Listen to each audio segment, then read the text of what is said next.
লক্ষ্য করেছি অতীতে যখনই ইসলাম বিরোধী অথবা ধর্ম বিরোধী কালাকানুন কেউ জাতির ঘাড়ে চাপিয়ে দিতে চেয়েছে তখনই এদেশের শীর্ষ ওলামায়ে কেরাম জাতীয় মসজিদের তৎকালীন খতিব মরহুম ওবায়দুল হক সাহেব সহ মরহুম মাওলানা মহিউদ্দিন খান সাহেব সহ মরহুম আল্লামা আহমদ শফি সাহেব সহ এদেশে যারা আল্লাহর জিম্মায় চলে গিয়েছেন তারা সহ এদেশের শীর্ষ ওলামায়ে কেরাম সব সময়ে সর্ব অবস্থায় ইসলাম বিরোধী সমস্ত অপতৎপরতার মোকাবেলায় ময়দানে বলিষ্ঠ ভূমিকা পালন করে জীবনের সর্বোচ্চ ত্যাগ করার ঘোষণা দিয়েছিলেন এই জন্যে। এর এই ধারাবাহিকতায় আমরা লক্ষ্য করি, আমরা অবশ্যই দেখছি হঠাৎ করে আমাদের মাঝে চাপিয়ে দেওয়া হয়েছিল কোরআন বিরোধী নারী নীতি। তার ব্যাপারেও এদেশের শীর্ষ ইসলামিক স্কলারগণ এবং এদেশের সকল দল মত নির্বিশেষে হুঙ্কার ছেড়েছিলেন, না, কোরআন বিরোধী নারী নীতি এই সমাজে চালাতে দেওয়া যাবে না।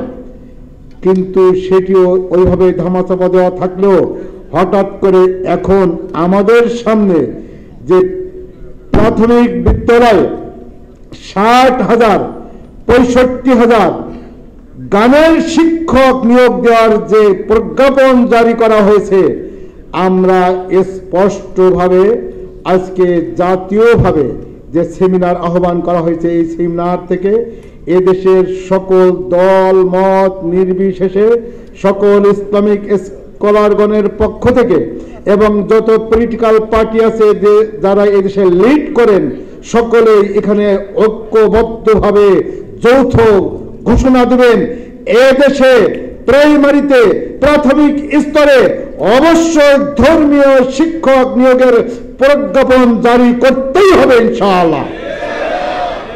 এক্ষেত্রে আমরা কোনো বাহানা শুনব না যে আমাদের ইন্টারিম গভর্নমেন্টকে আমরা মেসেজ দিতে চাই।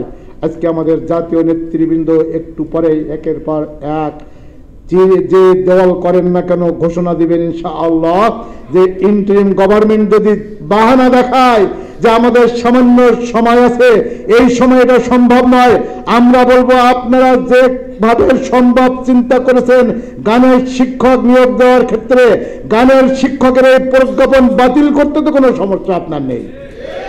আর ধর্মীয় শিক্ষক নিয়োগের এই প্রজ্ঞাপন জারি করুন, যারা ক্ষমতা আসে তারা বাস্তবায়ন করুক, কিন্তু আপনাকে জারি করতে হবে। আপনাকে মনে রাখতে হবে 24-এর গণ আন্দোলনে যাদের রক্তের উপরে দাঁড়িয়ে আপনারা এখনো পর্যন্ত ক্ষমতায় আছেন, আপনি তাদের মনের অবস্থা, তাদের চেতনা, তাদের দৃষ্টিভঙ্গি, বিশেষ করে এদেশের মানুষের প্রায় 100% ধর্মস্থিত মানুষের চিন্তা চেতনা বোধ বিশ্বাস আকীদা বিশ্বাসকে উপেক্ষা করে কোশ্চিন কালে কোনো সিদ্ধান্ত জোর করে চাপিয়ে দিতে পারেন না। আমাদের এই দেশে এখনো কিন্তু মানুষ সকলে ক্ষমতায় আসতে গেলে ইসলামী বিভিন্ন স্লোগান অতীতে ইউজ করেছে। লা ইলাহা ইল্লাল্লাহ, নৌকার মালিক তুই আল্লাহ, লা ইলাহা ইল্লাল্লাহ, ধানের শীষে বিসমিল্লাহ, এরকম স্লোগান এদেশে আমাদেরকে শুনতে হয়েছে। অতএব মানুষের চিন্তা চেতনা আকীদা বিশ্বাসকে উপেক্ষা করে এদেশে কোনো কালা কানুন আর কোনোদিন আমরা মেনে নিতে পারি না। মানুষের চিন্তা চেতনা আকীদা বিশ্বাসকে লালন করা এই দেশকে আমরা ঘুম ভাঙে আজান শুনে সালাত আদায় করে আমরা ঘুমাতে চাই। এদেশে ইসলাম বিরোধী কোনো অপতৎপরতা আমরা আর কোনোদিন মেনে নিব না। কোরআন বিরোধী কোনো অপতৎপরতা এদেশে মুসলিম উম্মাহ মানবে না।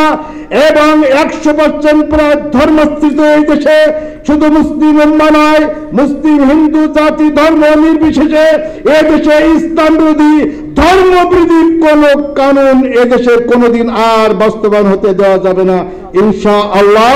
তাই আসুন আমরা একের পর এক প্রথম প্রবন্ধের একটি সংক্ষিপ্ত সার শুনব।